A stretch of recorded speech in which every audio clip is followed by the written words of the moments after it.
I'm ProzaicMuze, and this is a Sleet Storm guide for Diablo 3's Wizard class, where we're using ice armor and its freezing mechanic to tank without critical mass. Before getting started, I want to point out that I will be sticking to the cold abilities for tanking because being a snow globe is fun. You can mix in your preferred flavor of tanking and still use Sleet Storm successfully, but almost all of the non-cold tanking builds require the use of critical mass. We'll be avoiding it.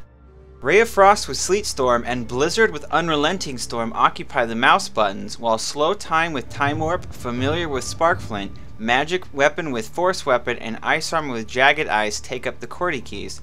The passives Blur, Astral Presence, and Cold Blooded support Sleet Storm with survivability, arcane power, and extra damage.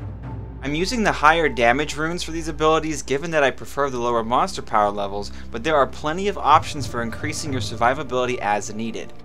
Time Warp is the only rune worth using in this build and is the best method of dealing with ranged attacks, the bane of our existence, the slow and zero cost being a huge plus. Save it for elite packs when you'll be mostly stationary and need the extra damage. If you're still struggling to stay alive, you can trade Slow Time for Frost Nova for an on-demand crowd control.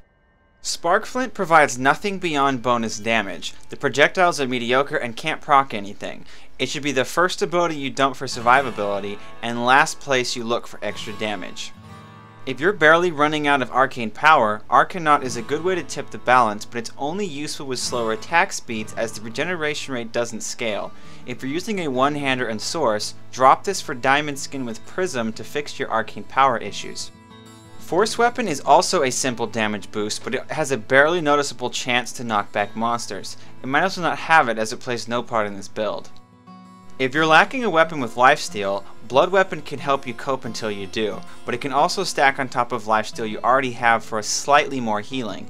I don't recommend using this unless you desperately need it. There are better options for increasing survivability. Ice Armor is not that impressive on its own, but Jagged Ice deals damage to melee attackers and is subject to lifesteal. Because the damage scales with your damage rather than the attacker's, it's entirely possible to heal for more than the attack, the only limitation being your damage and defensive stats. Ice Reflect can also heal you, but the damage output is mediocre as it only deals damage when it procs to freeze surrounding monsters. This prevents them from immediately triggering the proc again and for more damage. It's amazing for survivability, but be prepared for the significant drop in damage. An indirect way of dealing with ranged damage is Crystallize. While it can't damage or proc AoE freeze, it will reduce the damage of ranged attackers that are unaffected by Ice Armor. Just keep in mind that you have to be hit to maintain this buff and they need to be melee attacks.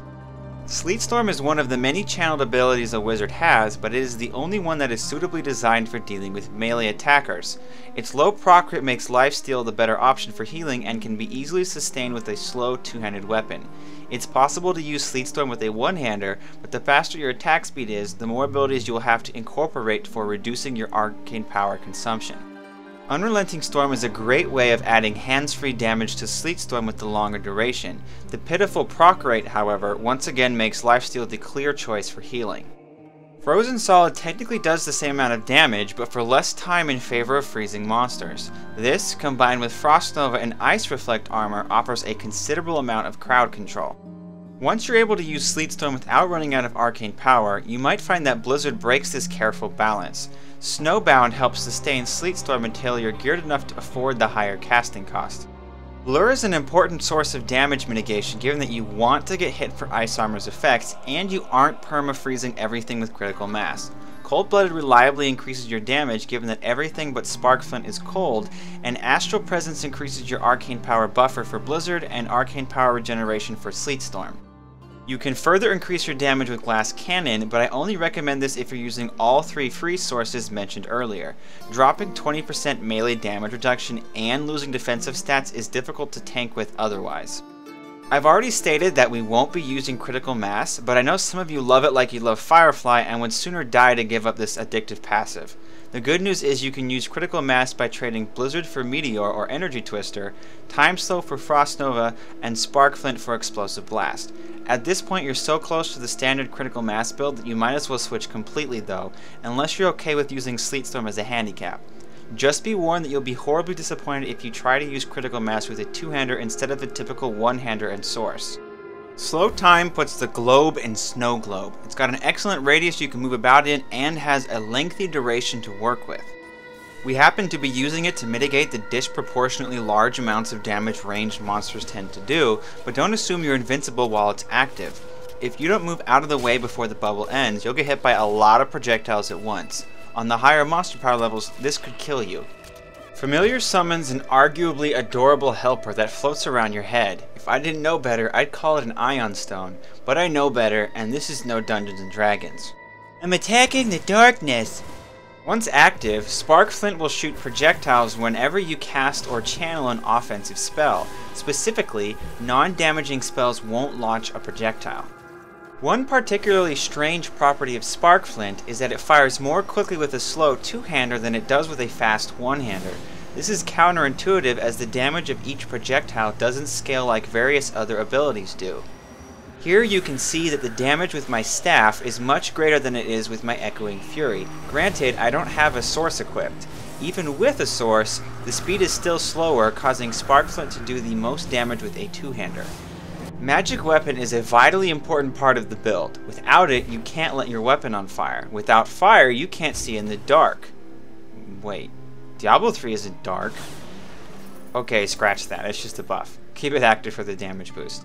When you rune Ice Armor for damage, it's like wearing a shield with 100% block. You might take 5,000 damage, but heal 2,000 through lifesteal. You still need to have more than 5,000 life to survive the hit, but you'll instantly recover some of the damage. The added bonus being that sometimes your attacker will freeze as well. The high damage percentage is also very strong against trash and can potentially one-shot monsters on the lower monster power levels.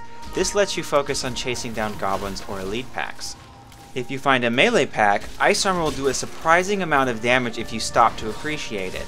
Clearly you don't want to kill things with just your armor, but you can see how it provides a solid boost to your damage output.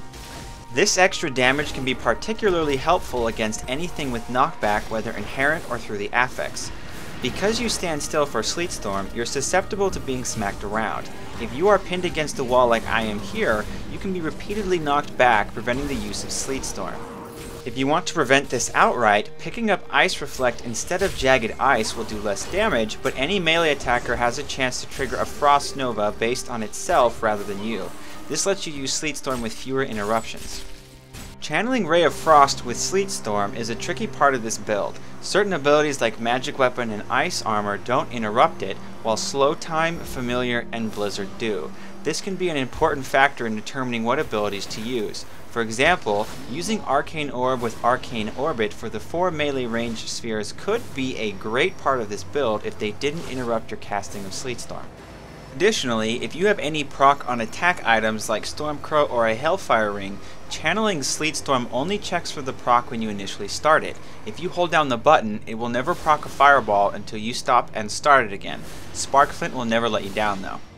As a result, you'll want to practice stutter stepping by repeatedly single-clicking Sleet Storm. If you're standing still, you won't lose any ticks due to the minimum channel duration, but you'll be able to take a quick step while triggering proc effects. This is important when fighting elite packs, as any extra damage from these items means faster kills. You don't need to mash buttons 50 times a second, as most proc items have an internal cooldown of a few seconds, but anywhere from 1 to 3 times a second is reasonable. One benefit to mastering stutter stepping is that it prepares you for dodging crowd control affixes. Despite being a frost wizard, the frozen affix is probably your greatest weakness. It forces you to stop channeling Sleet Storm or hope that Ice Armor will protect you while you are frozen. Oh, and before I forget, don't mess with Frenzy Shrines. No, seriously, don't touch that. What, is there a problem? Are you trying to remove it? Guess what? You can't. Enjoy your wizard herpes. Don't worry, I'm sure if you go back to town, that'll fix everything. Surprise! Enjoy this forced 3-minute mini vacation flipping all the tables in town. So this delightful feature, because we're going to be positive about this, wasn't always a not problem. Screw it, this is just stupid. For whatever reason, they changed shrines so that you can't remove the buff. I'm painfully aware of this because I have several builds that crash and burn in a fire when accidentally cursed by this douchebaggery. I used to just immediately remove the darn thing and continue on my merciless crusade. I mean, I can understand wanting to prevent those that do enjoy this steroid boost from removing it, but what about those of us who don't? Faster attack speed means faster resource consumption, which can break our carefully crafted balance. Well, clearly, if you didn't suck at this game, you wouldn't click the shrine in the first place. Duh. It's hard being the only intelligent human on the planet.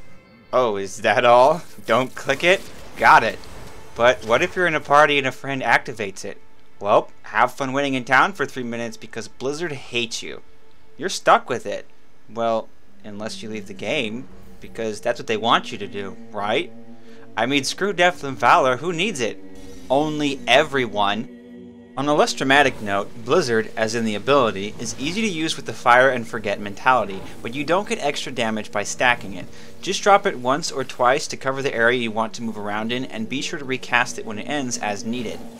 It's decent for handling trash mobs, but it's really just a supporting damage source. No bacon was brought home on its account. It can play a more important role if you opt for the triple freeze setup using Frozen Solid, Ice Armor with Ice Reflect, and Frost Nova with Shatter. Jumping to Monster Power 5, trash mobs land only a handful of hits before being frozen.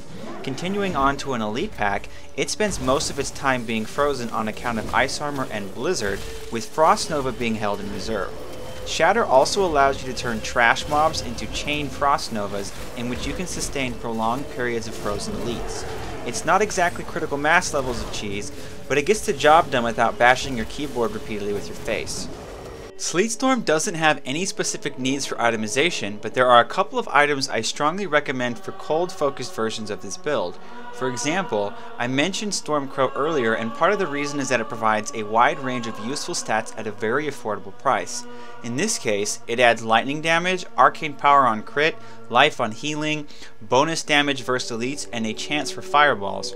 We aren't getting the most out of life on hit due to our low proc rates, but extra healing is extra healing.